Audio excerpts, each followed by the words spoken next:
Hey guys, welcome back to my channel. Thank you very much for joining me. For today's video, we'll talk about experimental designs. So as you know, experimental designs are designs where you place different subjects or experimental units into groups using a particular sampling method or a randomized design, either blocking, blinding, or match pairs, and then you go ahead and treat them based on whatever treatment you have in place, and at the end you compare the results to see if this group had an effect, if the treatment had an effect on this group versus the other group. And as you know, within your experiment you do have a control group, the group you have control of, the group you know everything about, the group you give the placebo treatment to, which is your fake treatment, the group that will show some sign of placebo effect, because if they did not receive the right treatment, there's no way they could have a reaction unless there's a lurking variable, or we say a confounded variable.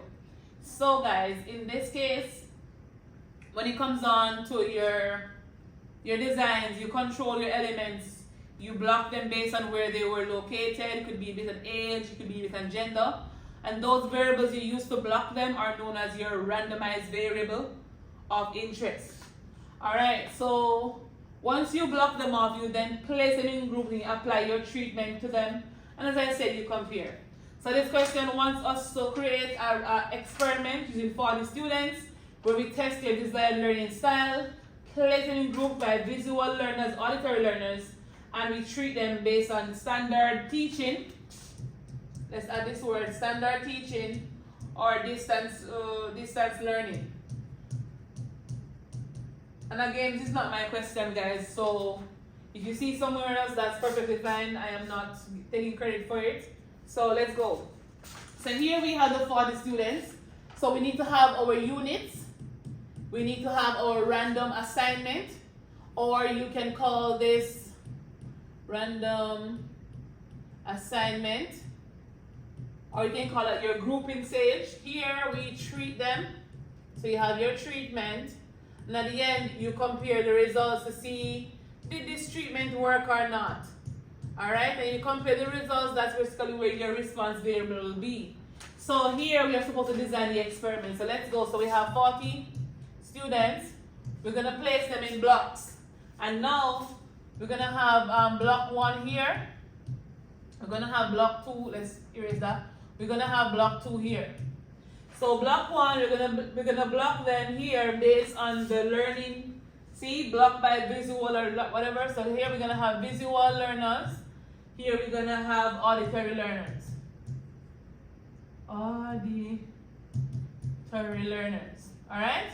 So there we block them according to their learning style. So 1, 2. So we have students here. If you wanted to, you could put like 20 students in this group and 20 students in that group, so the experiment will be easy to replicate, and you will have equal amount of people to apply the treatment to. Alright, so right here, after we finish blocking them, we're now going to place them into groups based on their treatment. So once you're treating them, we're going to have another group here branching off. So some will be given the standard teaching. So right here, we'll label this as standard teaching. And here, we're going to label this part down here as distance. So I'm going to put D teaching, because that's a lot of work to write right now. So distance teaching, standard teaching, or standard learning, if you want to call it. We're going to have distance, let's put the right word, learning. Learning. I'm going to have distance learning. So you may ask yourself, how would I know which of these groups is the placebo or the non-control group? In this case, or the actual treatment. Here, we know whatever we're familiar with, as you would have known. The group you know most about is going to be your placebo / your control. So the standard teaching here is going to be your placebo group. So here we're going to have compare results. And down here, we're going to compare results as well.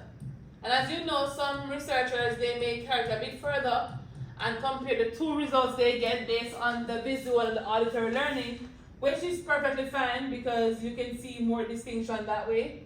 and that's really good. So once we're there, we're not going to label the different regions.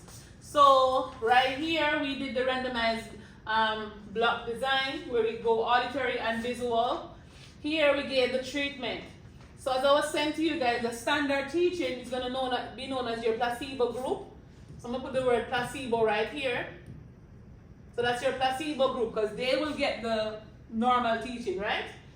Placebo group. They're also your control group. So this is the group you tend to know most about. This is the group you know how they react. You know almost everything about them. You can manipulate them if you want to manipulate them. So we say it's your control group. The distance learning now is going to be your non-control group. So this is the group that will receive the treatment, all right? Whatever you're going to do, that's your treatment group right here. So if you want to put treatment group there, I can also do that. So put treatment group. And that's your placebo group. When it comes down to the end part here, we have these compare results, and that's where our response variables are. So at the end, we need to see what response they had to the treatment. So we say this is our response variable. And normally for the response variable, you will have a rating scale that you go with to see, can I check off and compare these with a scale? So you may have a rating scale, and the rating scale is up to the experimental. But good examples of rating scale, now we're talking about teaching and learning, it could be on a scale of 1 to 10. It could be good, it could be fair, and it could be excellent. Or you could also put bad in it as well. You could say bad. So it's up to you which term you want to use as your rating scale. Doesn't matter, it should be the same effect if you look at it that way. So it can either be good or bad, excellent or fair. Could be from 1 to 10, 1 star, 2 star, whichever you want to use. So when they ask you, we could put students here. Whenever they ask you about the experimental units or the subjects, right here, humans are known as subjects. So right here, if you're asked to label this region, you can call these your subjects. Alright? And they should ask you what sampling method could be used to group these people. We could use the stratified, we could use the cluster, we could also use the simple random sampling. And if you don't know what these are basically sampling method that help us to group individuals. So stratified, I would say stratified would be a good one because you know of a common difference between them. They have unique characteristics, like all 20 students here prefer visual learning, all 20 students here prefer auditory learning. So that would be the unique trait between them, and that's the reason why you would group them. You could also say cluster. So once you group them according to visual and auditory, you can go to sample everyone in this group, sample everyone in this group. You could also use simple random sampling or even systematic, where you pick the persons that are random and place them in different groups, and then you label them according to their learning style. Alright, so that's basically how you do a question that looks like this. So right here, they're asking us to give one benefit of having a control group. So the control group help us to reduce bias. The control groups help us to manipulate our variables. The control group help us to eliminate whatever factor we are trying to identify. The control group also help us to identify lurking variables. And these are variables that are not of interest, but they may affect your outcome in the end.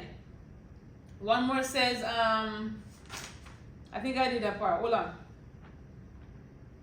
Okay, I think I answered the question that was on this paper. So it says the randomized block design was used to display the stats. What randomized variable of interest was used?